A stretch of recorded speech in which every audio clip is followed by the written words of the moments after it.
ഇതാണ് Tejaswini college of nursing, school of nursing, physiotherapy college and Amar Shanth paramedical institute. നിങ്ങൾ doctor Shantaram ഷെട്ടിയെ കുറിച്ച് കേട്ടിട്ടുണ്ടോ? ഇന്ത്യയിലെ തന്നെ പ്രശസ്തമായ ഓർത്തോപെഡിക് സർജനിൽ ഒരാളും നിട്ടെ യൂണിവേഴ്സിറ്റിയുടെ പ്രോ വൈസ് ചാൻസലറുമാണ് അദ്ദേഹം. അദ്ദേഹത്തിന്റെ ഉടമസ്ഥയിലാണ് ഈ തേജസ്വിനി ഹോസ്പിറ്റൽ വരുന്നത്. BSc nursing, allied, diploma, paramedical തുടങ്ങിയ നിരവധി മെഡിക്കൽ കോഴ്സുകളാണ് തേജസ്വിനി കോളേജിൽ അവൈലബിൾ ആയിട്ടുള്ളത്. അതായത് 1ഉം 2ഉം കോഴ്സില്ല, 15ഓളം ഡിഫറെന്റ് കോഴ്സസ് ആണ് നിങ്ങൾക്ക് ഇവിടുന്ന് സെലക്ട് ചെയ്തെടുക്കാൻ പറ്റും. Library facility, anatomy, lab facility കൂടാതെ ക്ലിനിക്കൽ പോസ്റ്റിംഗിൽ 1200 ബെഡ് ഹോസ്പിറ്റൽ അറ്റാച്ച്ഡ് മെഡിക്കൽ കോളേജും തേജസ്വിനിയുടെ പ്രത്യേകതയാണ്. +2 കഴിഞ്ഞിട്ട് മെഡിക്കൽ ഫീൽഡാണ് നിങ്ങളുടെ ലക്ഷ്യമെങ്കിൽ ഇവിടെ ചേരണോ വേണ്ടിയോ എന്നുള്ളത് ഇവിടുത്തെ സ്റ്റുഡൻസിന്റെ അഭിപ്രായം കേട്ടിട്ട് തന്നെ നിങ്ങൾക്ക് തീരുമാനിക്കാം. പഠിപ്പിക്കണൊക്കെ സെറ്റായിട്ട് പഠിപ്പിക്കുന്നുണ്ട്. ടീച്ചേഴ്സ് എല്ലാം കുഴപ്പമൊന്നുമില്ല. റാഗിങ് അങ്ങനെ വന്നിട്ടില്ല ഇതുവരെയായിട്ടും. ഫസ്റ്റ് ഇയർ അല്ലേ? First year. പഠിപ്പിക്കാൻ കഴിവുള്ളയാണ്. കോളേജിലെ ലെക്ചറും അല്ലെങ്കിൽ എന്ത് ഫാക്കൽറ്റി എല്ലാം എങ്ങനെയാണ്?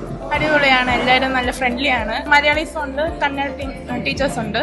എല്ലാവരും പറഞ്ഞുതരും. എന്ത് വേണമെങ്കിലും ഡൗട്ട് ഉണ്ടെങ്കിൽ വന്ന് ചോദിച്ചാൽ അവർ പറഞ്ഞുതരും. സ്ട്രിക്റ്റ് ആക്കിയിട്ട് ബുദ്ധിമുട്ടിക്കുന്ന ടീച്ചർ? ഇല്ല, അങ്ങനെ ഒരു കൂൾ മൈൻഡ് ആണോ? കൂൾ മൈൻഡാണ്. എക്സാമും കാര്യങ്ങളും വരുന്ന സമയത്ത് നിങ്ങൾക്ക് മിസ്മാര് തന്നെ നമുക്ക് ക്വസ്റ്റ്യൻ പേപ്പേഴ്സ് ഒക്കെ പ്രീവിയസ് ചെയ്ത ക്വസ്റ്റ്യൻ പേപ്പേഴ്സ് ഒക്കെ കണ്ടുപിടിച്ച് അയച്ചു തരാറുണ്ട്. പേര് പേര് ആൽബർട്ട് ബിൻ, സ്ഥലം തൊടുപുഴ. താങ്ക്സ്.